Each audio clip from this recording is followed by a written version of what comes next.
They say betrayal cuts deepest when it comes from family. I used to think that was just something people said in movies or books.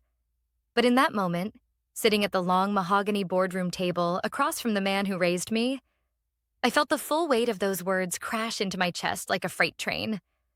The room smelled like old leather and polished ambition. On the wall behind my father hung a massive photograph of the original warehouse, the birthplace of the business he'd built from the ground up. He used to say, "This company is the legacy I'll leave behind." What he didn't say, apparently, was that I wouldn't be part of that legacy. My name is Emma Reed. Until yesterday, I was the Director of Technology and Innovation at Reed Industrial Solutions, the family business. I spent 10 years helping expand it from a dusty regional supplier to a nationwide logistics powerhouse, integrating systems, streamlining operations, and designing proprietary tech that gave us a competitive edge in a cutthroat industry.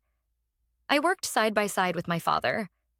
I skipped vacations, birthdays, even my own engagement party to make this company what it is. And yet, there I sat, watching him lean back in his chair, steeple his fingers, and smile as he said, "Your brother is taking over the family business. You're no longer needed." The words didn't come with anger. There was no dramatic shouting or table slamming, just a cold, calculated sentence, one he'd clearly rehearsed. Around the table sat the company's board members, senior executives, and my younger brother, Noah. He didn't look at me. He just stared straight ahead, jaw clenched, wearing the navy blue suit I'd picked out for him during his first job interview here 3 years ago. The same brother who'd once cried on the phone asking me to help him prepare for his first investor pitch. "Dad," I said quietly, calmly, "I'm sorry. Can you repeat that?" He nodded as if this were a shareholder update, not a personal ambush. "Noah has shown great promise, and we feel he's ready to take the reins. The board has approved the transition. You'll be stepping down effective immediately." I felt the eyes around the table shift toward me, curious, cautious, but not surprised. They'd known. They'd all known. I inhaled slowly. Then I stood up. "All right," I said, my voice steady. "Understood." Noah finally looked at me then. Maybe he expected me to scream, to cry, to beg. But I just opened my laptop, clicked a few keys, and said, "The demo file for tomorrow's investor presentation is on the shared drive. All yours." I handed my laptop to the IT manager without another word. "Enjoy the investor demo tomorrow," I added with a faint smile, then turned on my heel and walked out. I didn't look back.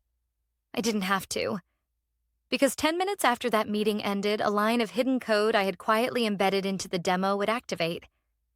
Not to destroy anything, but to reveal something.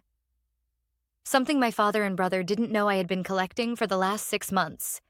It started when I noticed access logs at odd hours, files copied without explanation.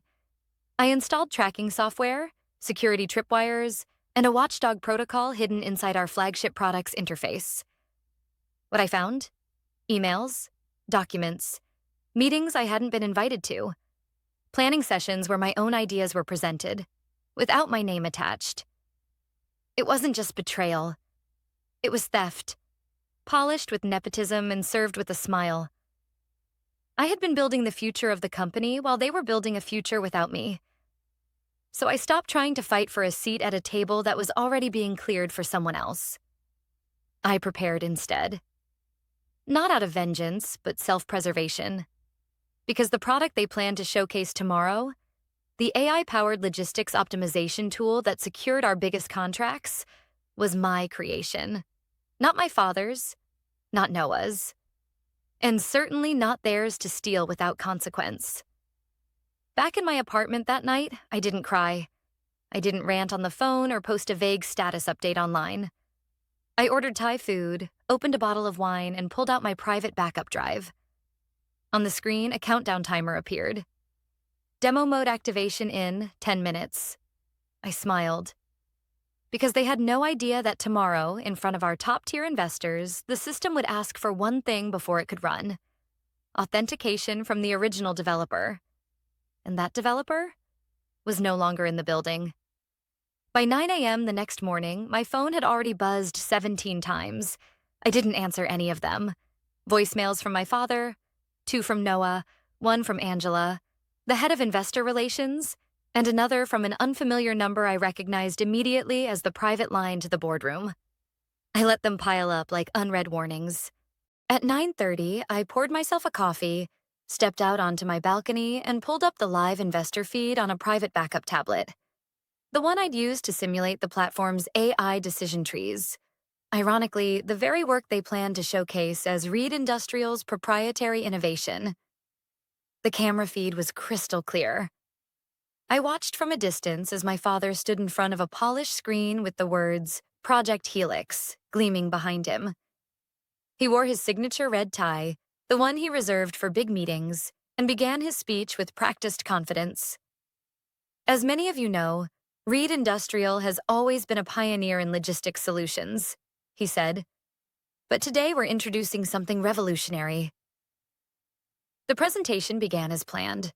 A smooth, auto-guided interface explained how the AI system worked, how it could learn from warehouse behaviors, optimize routes, reduce delays, even cut costs by up to 27%.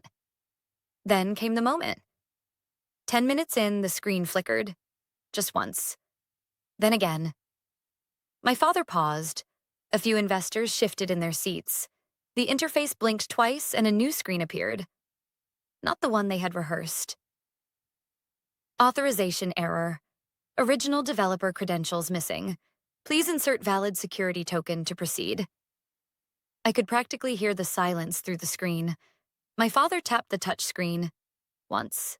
Twice. Then looked over at the tech lead who sat frozen behind his laptop. Is this part of the demo? One investor asked. Then the screen changed again. Unauthorized use detected. Developer has initiated ethical compliance protocol 7.4. Internal system logs now accessible to all stakeholders. And just like that, the logs began scrolling. Every timestamped document, every late-night access, every unauthorized meeting between Noah and a third-party consultant discussing licensing agreements before my official termination. Even email threads debating when to replace me, not if. I sipped my coffee and tilted the screen back, letting the morning sun warm my face. What I had built wasn't just smart software. It was a sentinel, one that watched and learned, not just from code, but from people. It didn't just track movement inside a warehouse. It tracked behavioral patterns, including internal misuse and ethical red flags. It was designed to protect systems from anyone, even its owners, even its creator. At 9:42 a.m., my father finally called again. This time I answered. Emma? He said, his voice low, like he was trying to stay calm in a room full of chaos. What did you do? I didn't answer right away. You activated a lockdown on our most important presentation, he continued. Do you have any idea what this looks like to investors? I do, I said. It looks like your company tried to erase the one person who made that system possible. There was a long silence. I didn't know Noah went behind your back, he finally said. That wasn't the plan. I let that sit in the air for a second. But cutting me out entirely was the plan, right? More silence. You didn't even ask me, I continued. You just decided I was no longer needed. Like I hadn't sacrificed 10 years to build what you now call Project Helix. Look, he said, softening. Maybe we rushed things. There's still a seat at the table for you. No, I said firmly. There isn't. Not anymore. I hung up, and that's when the next notification came through on my private interface. Ethical violation report sent to stakeholders. Complete. It wasn't about destroying the company. It was about revealing the truth. I had set the system to copy the full internal ethics report to every investor's inbox. Not out of malice, but transparency. They deserved to know what kind of leadership they were backing, what kind of behavior was being hidden behind red ties and boardroom smiles. By 11 a.m., 3 board members had resigned. 2 investors pulled their offers. and the rest requested an emergency ethics review before proceeding with any further funding. I didn't celebrate. This wasn't a victory. Not yet. But it was clarity. For the first time in months, I wasn't questioning whether I was overreacting. I wasn't gaslighting myself into silence. I had told the system to protect itself, to protect what we built. And it had listened. People always see the outcome: success, disruption, retaliation. But rarely do they see the years behind it. The quiet sacrifices, the exhaustion that never quite leaves your bones. The Sunday dinners missed, the relationship strained, the nights you fall asleep at your desk with code still dancing behind your eyes. That was my life for nearly a decade. After finishing my degree in systems engineering, I had offers from Google, IBM, and 2 venture-backed startups. But I chose the family business, Reed Industrial Solutions, because I believed in what my father had built. I believed I could take it further. Back then, the company was struggling to modernize. My father didn't understand automation, machine learning, or even cloud architecture. He was old school. He believed in handshakes, ledgers, and loyalty. Or so I thought. I didn't come in demanding a title or salary. I started low. Project consultant, then lead developer, then tech strategist. Each year, I built something new: inventory mapping software, warehouse automation, smart routing systems. And eventually, Helix, though that wasn't its name then. Helix began as a side project, an AI trained to detect inefficiencies in supply chains. But over time, it evolved. It started predicting disruptions before they happened: shipment delays, vendor fraud, internal leaks. It wasn't just optimization. It was protection. I showed it to Noah once, back when he was still just the kid trying to help out. He'd come to my office late at night, watching me build neural pattern maps on whiteboards and scribble logic chains in the margins of my coffee-stained notebooks. "This is insane," he'd said once, watching Helix reroute a delivery chain in real time after predicting a labor strike. "It's like the AI can see the future." "No," I said. "It sees patterns, and it learns." At the time, he looked at me with awe.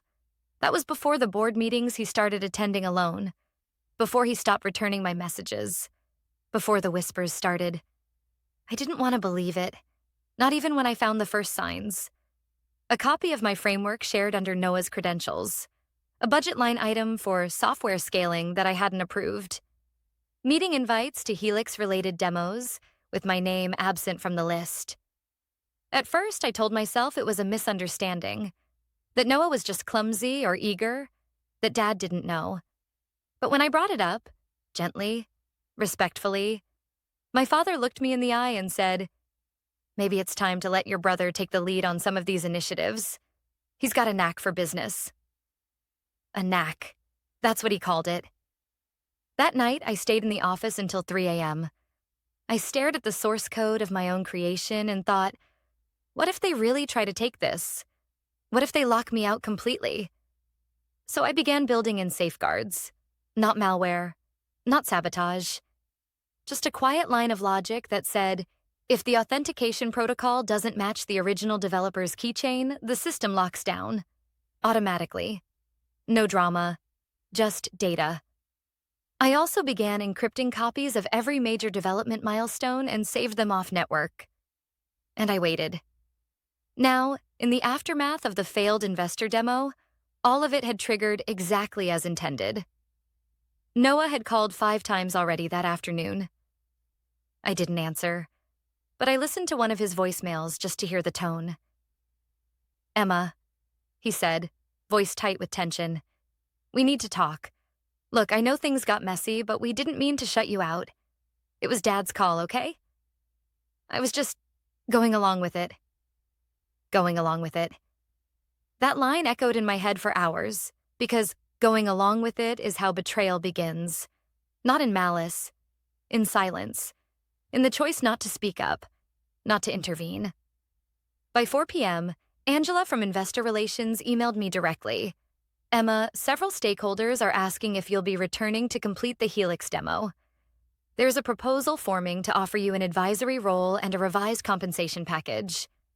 Please consider responding within the next 24 hours. The board is open to renegotiation. Regards, Angela F. They were scrambling, and I could have taken the offer. I could have walked back into that office, negotiated equity, a new title, a fat check. Smiled politely and pretended we were all on the same team again. But I didn't want a seat at a poisoned table. I didn't want hush money or a fancy title that meant nothing. I wanted something more valuable. Integrity, recognition, and the power to ensure that what I built would never be used against me again. So I crafted my response with precision. Angela, thank you for your message. I'm open to a discussion, but I won't be returning under a temporary advisory title. I'm prepared to resume leadership of the Helix project, under terms that include formal recognition as its creator, 51% IP ownership, and veto power on ethical use cases. Otherwise, the system remains inaccessible. Kindly, Emma Reed. I hit send and closed the laptop. This time, I wasn't waiting for permission. That evening, I got a dinner invitation. It came in the form of a short, formal message from my father's assistant. Emma, your father has requested a private dinner to discuss the future of the company and your role in it. He hopes you'll join him tonight at 7 p.m. at La Vigne. A reservation has been made under Reed. Monica. La Vigne, his favorite restaurant. The same one where we celebrated the company's first $10 million quarter, back when I still believed this business was a family and not just a brand. I considered ignoring the message, but then I remembered something an old mentor once told me. Never walk away from the table when they're finally ready to admit they need you. Let them say it out loud. So I dressed sharp, arrived exactly on time, and found my father already seated at a corner table, wine glass in hand, menu untouched. He stood when he saw me. Emma? I nodded. Dad. No hugs, no fake warmth. Just silence as I took my seat across from him. He studied me as if trying to read the expression I wasn't showing. You look well, he offered. Strong. I am. He cleared his throat. You've made quite an impression the last 24 hours. Funny, I said, tilting my head. I've been making impressions for 10 years. You just weren't looking. That shut him up for a second. Then came the sigh. The one I knew too well. Part frustration, part forced humility. I'll admit we made some miscalculations, he began. Pushing you out was premature. I didn't respond. I wanted to see where he was going, whether he was here to apologize or to negotiate with the same manipulation he used in boardrooms. You've built something extraordinary, he continued, and we want to bring you back in. Noah agrees. The board is prepared to offer you a co-director position. Same salary as him, shared oversight of the Helix project, and a retroactive bonus package. I raised an eyebrow. That's cute. He frowned. Emma. No, I interrupted. Let's not pretend this is about fairness. You didn't come here to offer balance. You came because the system won't run without me, and the investors are threatening to walk. I leaned forward, my voice quiet but firm. You came because you lost control. He stared at me, jaw tightening. You're not being reasonable. Reasonable? I echoed.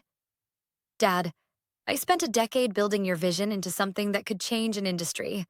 I gave up everything. Security, relationships, time. And when it started working, when it became something real, you handed it to Noah like a participation trophy. His eyes narrowed. You're overreacting. Noah may not have your technical skill, but he has vision. No, he has ambition. I snapped. And you handed him mine. For a moment, we just sat there.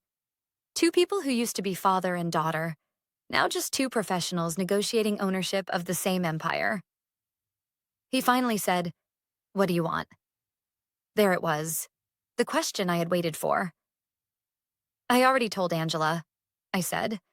I want 51% of the Helix IP, formal recognition as its creator, oversight of every implementation, and $5 million in retroactive compensation for the unauthorized use of my work.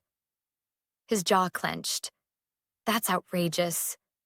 That's generous, I said. I could have gone public. I could have let those internal logs hit the press. You wouldn't do that, he said, with a flash of the old confidence. Wouldn't I? I leaned back in my chair, calm as ever. You raised me to protect what I build. You just never expected I'd apply that lesson to you. He looked away for the first time all night. Maybe it was shame. Or maybe he realized that for the first time I wasn't the daughter trying to earn his approval. I was the woman who no longer needed it. The check came. He paid. As we stood, he said quietly, "I'll have legal draw up the documents." I nodded. "Good. And Dad?" He looked up.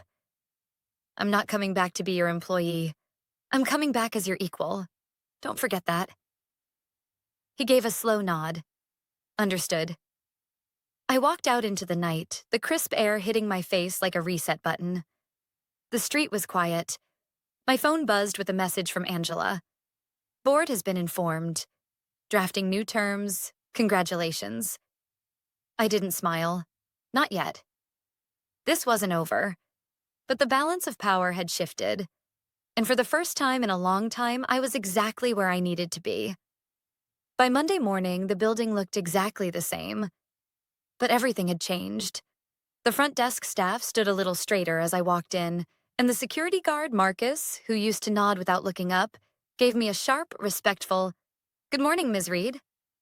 I nodded back, wondering how much he knew. Probably more than I thought. In my hand, I held a fresh access badge. The lanyard read Executive, Co-founder in bold silver letters. The elevator ride up felt strange. Familiar, yet foreign. Like walking through a house you used to live in before it was remodeled without your permission. My floor, formerly the innovation wing, had been rearranged. My office had been emptied, and the nameplate on the door now read Noah Reed, Director of Strategy. I didn't bother knocking. Noah was behind my old desk, typing furiously, looking like a man on the edge.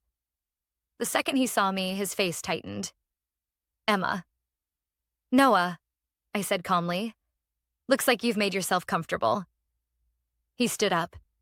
"You've got some nerve showing up here after what you pulled." I gave a tight smile. "Funny. That's exactly what I thought when I found you presenting my work as yours." He scoffed. "We were a team." "No," I interrupted. "We were never a team. I brought you in. I coached you through your first year. I gave you access to everything I created, and you used that trust to undermine me."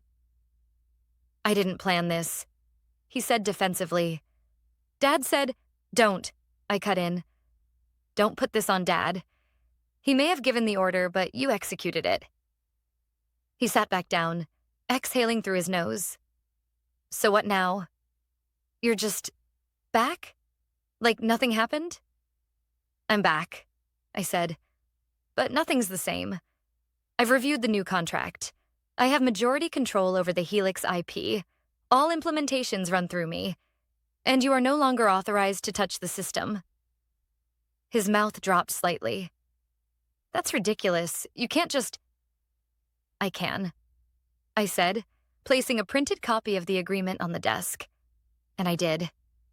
He stared at the document like it had insulted him. "So what? You're going to be Dad's equal now?" "Noah," I said gently but firmly, "I'm not interested in being Dad's equal. I'm only interested in protecting what I built. If you want to work on your own projects, fine. But Helix is mine now. Officially, permanently." He sat in stunned silence. I turned to leave, then paused in the doorway. "You could have just asked, you know. If you wanted to be part of it, I would have let you in. On the right terms. But instead you went behind my back. You let Dad talk you into believing you deserved something you didn't build. That kind of thinking? It has consequences." I walked out without waiting for a reply. Later that day, I sat in my new office, Spartan but functional, flipping through Helix's live reports. Since the lockdown had lifted, the system had resumed its predictive analysis. seamlessly adjusting warehouse workflows, vendor flags, and fleet routing across our logistics network. It was better than ever, smarter, more intuitive. At 2:15 p.m., Angela knocked and entered with a list of upcoming client demos. "We've had 4 new inquiries from enterprise clients since this morning," she said. "Apparently, word got out that the system has a real-time ethics protocol embedded. They want it. Badly." I nodded. "Schedule them, but under the new transparency model." Angela raised an eyebrow. "Transparency model?" "Yes," I said. "Every implementation of Helix from this point forward includes 3 things: user accountability logs, internal ethics tracking, and quarterly compliance audits. I won't let this technology become another corporate weapon." She smiled, a little surprised. "That's bold." "It's necessary," I said. "I've already seen what happens when power is handed to the wrong people." After she left, I leaned back in my chair. The office was quiet. For the first time in weeks, I felt something I hadn't in a long time. Control. Not over other people, but over myself, my work, and the future of what I had built. I checked my inbox. There was one message waiting. From my father. "Emma, I reviewed the documents. I understand the terms. You've made your position clear. For what it's worth, I'm proud of what you've built, even if I didn't show it the right way." "Dad." I didn't reply. Not because I didn't care, but because sometimes silence says more than 1,000 words. And in that silence, a boundary had finally been drawn. This was no longer just a business. This was mine. 3 months later, Helix was everywhere. We had just closed our largest contract yet, an international supply chain conglomerate spanning 6 continents. Helix would be the central nervous system for their logistics infrastructure, monitoring every node in real time, predicting risks, preventing breakdowns, and doing it all under our new ethical framework. Every contract included clauses I had personally added: protections for employees, data integrity safeguards, and automatic reporting protocols that triggered when misuse was detected. I didn't just want to change the system. I wanted to change how systems were run. And the world had taken notice. I was invited to speak at industry conferences. Forbes published a feature titled "The Woman Who Rewired the Game." My inbox flooded with invitations from venture capitalists and offers to buy me out. But I wasn't selling, because this wasn't about cashing in. It was about owning what I had built and protecting it, fiercely. Inside the office, the atmosphere had shifted. People were more cautious around me at first, unsure of what my return meant. But I made it clear. I wasn't there to punish anyone. I was there to lead. Not with vengeance, but with clarity. "Noah?" He kept his distance. After the dust settled, he stepped back from his executive role and took on a less visible position: Strategic Partnerships Liaison. A demotion in spirit, if not in title. He avoided direct contact, though I caught him once, standing silently outside the Helix operations room, watching the monitors flicker with real-time optimization data. His face was unreadable. My father kept up appearances.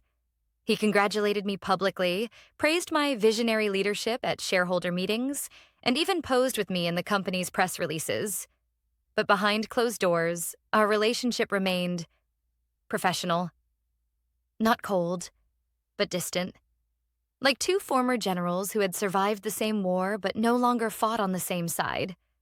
And that was okay, because some scars don't need to be fixed. They need to be acknowledged, so you can move on with your armor intact. Then came the day that brought it all full circle. I was scheduled to speak at the company's annual Innovation Summit, a high-profile event where our biggest clients, stakeholders, and partners flew in from around the world. Backstage, I reviewed my talking points, took a breath, and stepped onto the stage. The lights hit me. Dozens of faces stared back, but I wasn't nervous. I was ready. 3 years ago, I began, this company nearly lost its future. Not to competitors or market crashes or tech disruption, but to something much harder to see: internal betrayal. There was a pause in the room. Betrayal doesn't always look like sabotage. Sometimes it's quiet, a meeting you're not invited to, a decision made without your input, a credit line with your name removed. A few heads nodded, others stiffened. I didn't fight back with lawsuits or headlines. I let the system I built speak for itself, because I trusted it to tell the truth. I paused, letting that settle. And here's what I've learned. You have to protect what you build. Not just the code or the contracts, but your integrity, your ideas, your boundaries. More nods now, eyes locked in. Because if you don't protect them, someone else will take them. And they won't ask. They'll smile while they do it. They'll say it's business, that it's nothing personal. I stepped forward. Make it personal. The room was completely still. Helix didn't just predict threats. It identified patterns, and those patterns told a story. A story about what happens when innovation is treated like property instead of purpose. Another beat of silence. I'm not here because I played politics. I'm here because I prepared. Because I stayed true to what I knew was right. Even when it hurt. And that's what I want to leave you with today. I looked across the room, at the executives, the engineers, the interns. At some point, someone will try to take what you've built. They'll underestimate you, ignore you, replace you. I let that hang in the air. But remember this. Power doesn't lie in who gets the credit on the first page. It lies in who controls the next chapter. Applause broke out. Not thunderous, but sincere. After the summit, a young woman approached me. Nervous, excited, eyes full of ambition. Maybe the way I used to look at my dad. Ms. Reed, she said, what's the secret? To doing what you did? I smiled, handed her the mic they'd just taken off me, and said, build something they can't take from you, and make sure it knows exactly who you are. That night, I got home late, tired, wired, fulfilled. As I kicked off my heels, my phone buzzed softly. A quiet notification from the Helix system. System integrity, secured. Threats, neutralized. Protections, active. Creator authenticated. I smiled. Not because the war was over, but because from now on I'd never have to fight it unarmed again.